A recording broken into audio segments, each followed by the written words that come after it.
Hey everybody, this is Garrett with Earth and Time, and as you can see behind me, I'm in a pretty amazing place. I'm checking out the Statue of Liberty today and Liberty Island. So come join me today, let's learn about this amazing landmark. Let's get to it. Although I'm tempted to go straight up into the Statue of Liberty, my first stop is actually going to be at the Statue of Liberty Museum. As you'll see here, it's ran by the National Park Service. And as I enter the museum, you can see the amazing lower Manhattan or downtown skyline for Manhattan. As I'm walking around on the Statue of Liberty Island, one of the questions is why is there an island here? Well, it's made up of what is known as the Manhattan Schist, as far as I can tell. If somebody knows more, they can comment down below. But from what I can tell from the geologic maps in the area, we're on what's known as the Manhattan Schist, which is right around 400 million years old. Now, this is the same type of rock you could see in Central Park or in portions of Central Park as well. So what likely happened is, we can see we have a bay and an ocean behind us, but during the last glacial ice age, glaciers came out here and carved a lot of this bay and a lot of this area, and this was probably some little remnant chunk that stuck up, that was left, that didn't get eroded down after the last ice age. At least that would be my hypothesis of what happened here. And of course, I'm happy to hear from other people, but that gives you an idea about why the island is here. Now, the island here was used by a number of individuals, including the indigenous people, which they have a sign on. So let's go learn a little bit about them. So who were the first inhabitants of what is now known as Liberty Island? Well, they were known as the Lenape people, and it looks like their range extended all the way from down here in Manhattan into Delaware and Pennsylvania and all the way up to Connecticut. And they have found archaeological evidence here up to 1,000 years ago where they were harvesting and eating the oysters and sea life along this island or along the bay here, which actually ends up being a common theme. Oysters actually were a main food also for the early settlers in Manhattan, as well as for a lot of the famous Revolutionary War heroes like George Washington, Alexander Hamilton, John Adams, etc. Now, as I walk up, of course, I gotta look at whatever rocks I can find. So walking up these granite steps, and I'm not sure where this granite came from, but we will talk about where the copper for the Statue of Liberty came from. And you can see her over my shoulder right there. Now, this is the museum that comes with your admission onto the island. There is a separate museum we'll take a look at that's part of the pedestal. That's an extra charge if you want to go up the pedestal or on top of the pedestal and into the Statue of Liberty. But this is a museum everybody can experience, and it talks about the building of the Statue of Liberty and the key individuals who were behind it and how they actually built it. Starting with the man Bartholdi. So this is who was the creator of the actual Statue of Liberty and the sculpture behind it, but it was really the brainchild of Laboulaye. Here are some of the designs they thought about for the statue, and you'll see the final design really in here in the middle one. And this gives you an idea about what the inside of the Statue of Liberty looks like, especially if you don't get a chance to go in there. Now, one of the things that's most interesting to me, and we'll learn a little bit more about this, but this construction here was all done by somebody named Eiffel, whose name you may be familiar with. Here's the evolution of what they thought the pedestals could look like from 1882, 1883, and then the final one. The final design we'll actually go take a look at, and we'll actually go end up here. I got tickets to go up onto the pedestal. We'll take a look at this, and this is Hunt's final design from 1884. Now, Hunt was a designer here, and of course General Stone helped fill in the Fort Wood, which would be the home base or where they put the pedestal on, and eventually the Statue of Liberty would be on top of that. And by far the most impressive piece I think they have in this museum is the original 1886 torch that was on the Statue of Liberty, who you can actually see in the background behind my picture here. And they removed this in 1984 because it was getting so damaged, and that's when they replaced it with the flame you see up here today. And they actually have a scaled model of the Statue of Liberty's face here, still in copper. So this is the color it would have started out as compared to the green we see today, and we'll talk a little bit more about that once we get out onto the pedestal. And here I am for scale with this bust of the Statue of Liberty's face, and notice our noses are about the same size. And looking off into Hudson Bay, I have the New York skyline right in front of me, absolutely spectacular. And I look down and there's a bunch of birds playing in the waves down there. And because I'm in a bay, does that make these bay gulls? Before she was known as the Statue of Liberty, her full name actually was the Statue of Liberty Enlightening the World, which of course was shortened down to the Statue of Liberty. Very first thing I'll say is, wow, it is quite awe-inspiring to sit in front of Lady Liberty and to be here on the island. I've had this on my bucket list ever since I was a kid, and I'm so happy to be here. And I actually have tickets to go all the way up to the pedestal up here where you can see people taking the steps up to the pedestal here. So I started down here, and it's 195 steps total. So we'll see what this journey is like, and I'll let you all know once I get to the top, if I make it to the top. Here I go. So I have 100 steps to go, but they have this interesting engineering the statue on its pedestal. We'll see more about this once we go to the museum here in the pedestal, which is included in the admission to go to either the pedestal or the top of the Statue of Liberty. As I'm walking up, you're starting to see these huge pieces of rebar coming through here. That must be for stabilizing this lower portion of the statue. Huge pieces of steel coming through. All right. 67 steps to go. Whee! Whee! Go, continue on our way up. Hey, those two cheated to get up here. So did you know these tension bars are responsible for holding the statue onto the pedestal? So here's some of those tension bars, and look at the joints here. Look like knee joints. They must flex with the weather, heat and cold. Here's the last run up. Not actually that bad. 195 stairs sounds like a lot, but it actually went fairly quick. I just took my time, read some signs along the way, and now I am here at the pedestal. So here's a piece of the original railing that you would have taken up and the stairs you would have taken up to go into the top part of the statue in 1886. Here we can see inside of the statue, and you can see all the rebar. What's amazing is all this was designed by Eiffel, as in the famous gentleman who designed the Eiffel Tower. In fact, you can see the cross patterns that look a lot like the Eiffel Tower for those of you who've been there. Pretty fascinating. All right, so I made it to the pedestal, and you can see Lady Liberty right above me. So I'm right underneath Lady Liberty now, and a couple of things we can see here. So you can see where the torch is. I'm underneath that, but you can also start seeing some of the rivet work that was done to put these different copper pieces in place. Now, when she was originally built and put here, she was actually a classic copper color. That color you think of when you see like copper wire. But after about 20 to 30 years, she started to oxidize and turn this green color, which we all know and love today. Now, the oxidation actually helps protect the copper, and the copper is only about 2 pennies of thickness or so, give or take. We'll talk more about where all the copper's from once we get down into the museum. With the admission to the pedestal or the crown, you can also take a look at the pedestal museum. So this is the museum that wraps around the inside of this pedestal.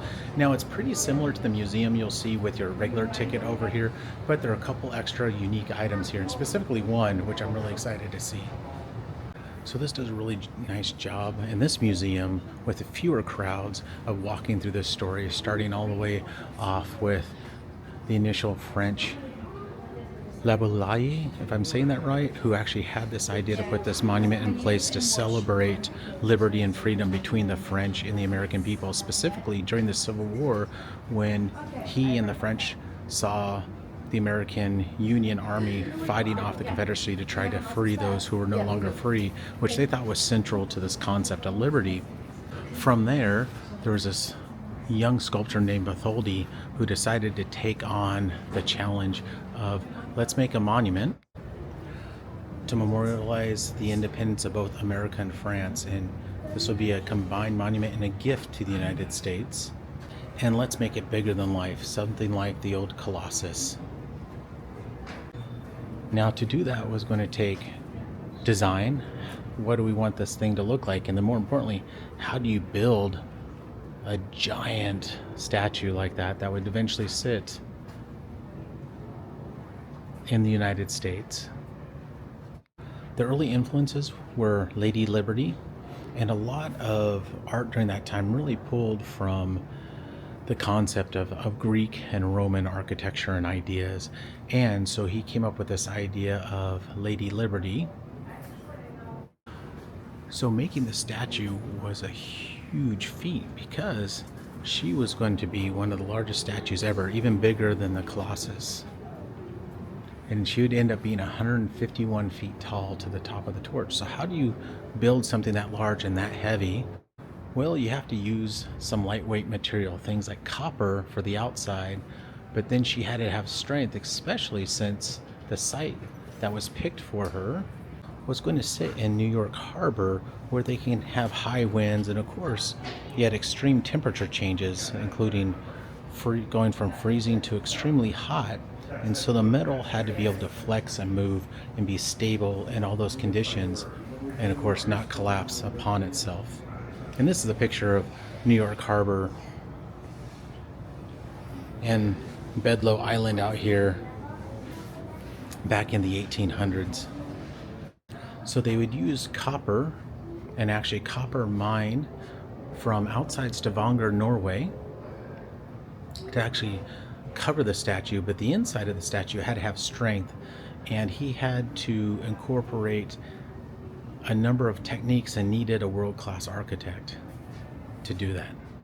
And eventually that world-class architect would be none other than Gustav Eiffel, famous of course for the Eiffel Tower, who was a famous bridge architect who used those concepts, of course, to build the Eiffel Tower, but also to build the inside of the Statue of Liberty. And I'll tell you, this is a fact I didn't know. I did not know Eiffel actually built the inside structure for the Statue of Liberty, to which they were going to attach all of those copper plates. And to attach those copper plates, they had to use what were called armature bars, and they would have to use, to create strength, these smaller bars connected to larger bars to eventually create a network, basically a webbing of iron and strength behind these copper panels to keep all the panels in place and to keep her shape. So the technique that they used to create the copper paneling, or to iron out the copper, or hammer out the copper sheets, was called repoussé. And they used a number of different tools to do this. So basically they created molds, and then they would shape the copper and mold it over, or fold it over those molds to create the shape they would need for the Statue of Liberty. And here's an example of them doing just that in a video.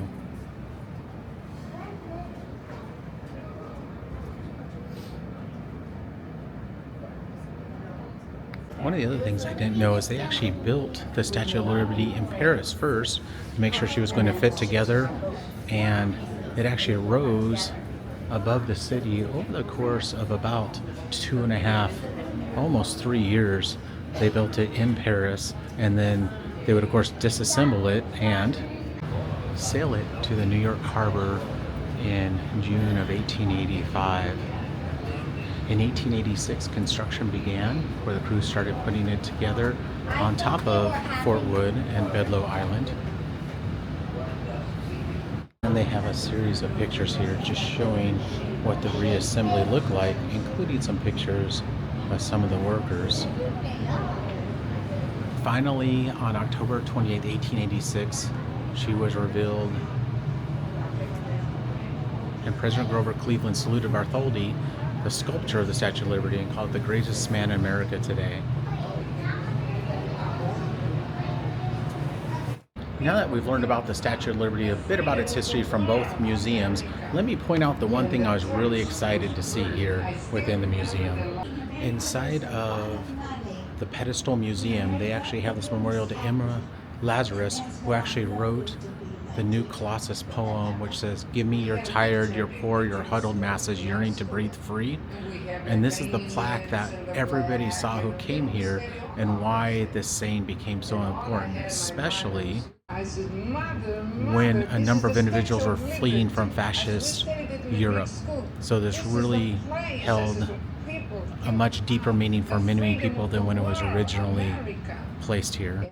And this is that original bronze plaque that individuals would come by and see at the statue and read, and it really resonated with them. And so it's really neat to be able to see the actual real plaque for the new Colossus, the "Give me your tired, your poor, your huddled masses yearning to breathe free," that was actually on the Statue of Liberty.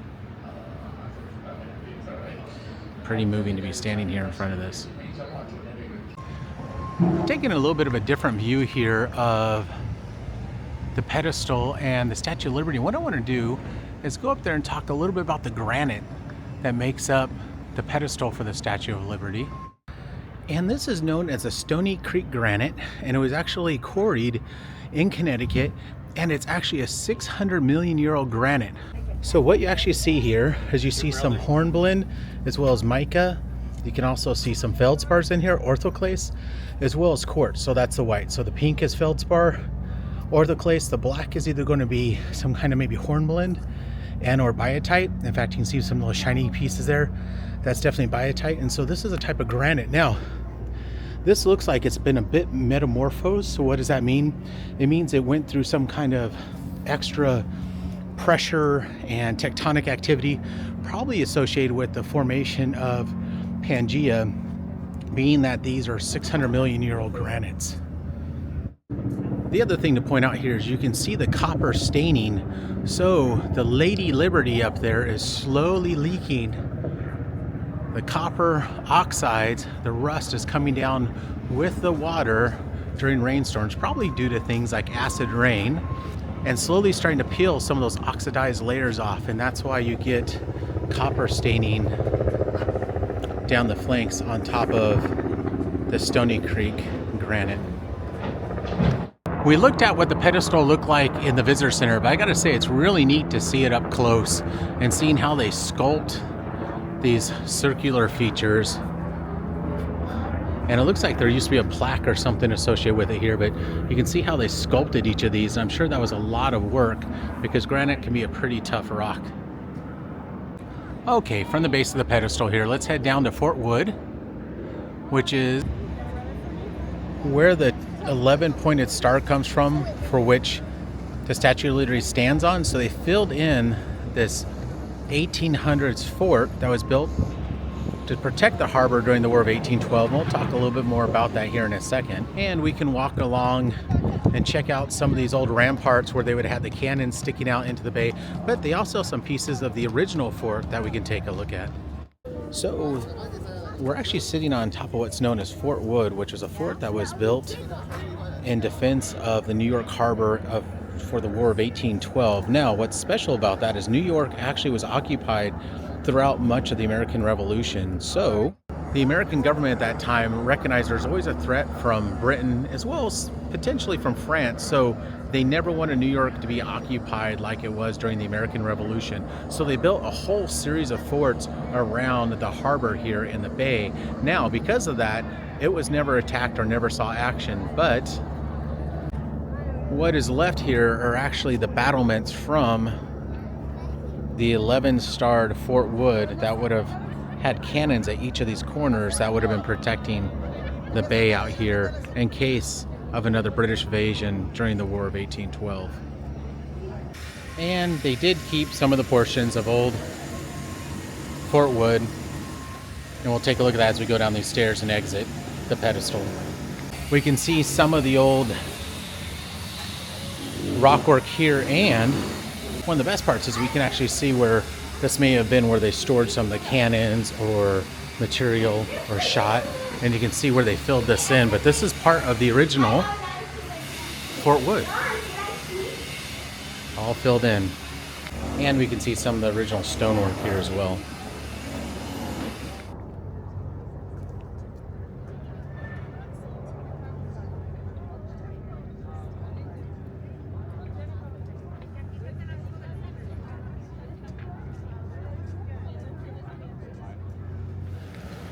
Before I go, I want to give a quick shout out to two new friends I made up there on the pedestal. To Emmett and Connor, it was really nice meeting you and your mother. I wish you all the best. Thanks for being so awesome and talking to me here, and also for taking the picture of us, Emmett. We appreciate it. Take care, enjoy the rest of your vacation, and maybe we'll see you out there on another adventure. And with the Manhattan skyline behind me, I want to thank you all for joining me today to check out the Statue of Liberty Island, or what was once known as Bedloe Island. So thanks for joining me today. If you enjoyed this episode, you all know what to do by this time. So take care, and we'll see you all in the next adventure. Bye.